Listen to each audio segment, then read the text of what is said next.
కన్నులను చిక్కని కత్తులు కలిపి భక్తిగా పలికిరి శ్రీ మహాలక్ష్మీ నమోస్తుతే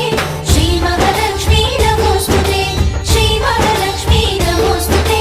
శ్రీ మహాలక్ష్మీ నమోస్తుతే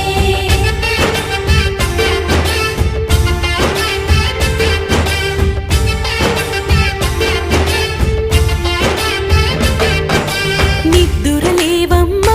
తల్లి నిద్దురలేవమ్మా పసుపు కుంకుమతో భక్తులు వేచినారు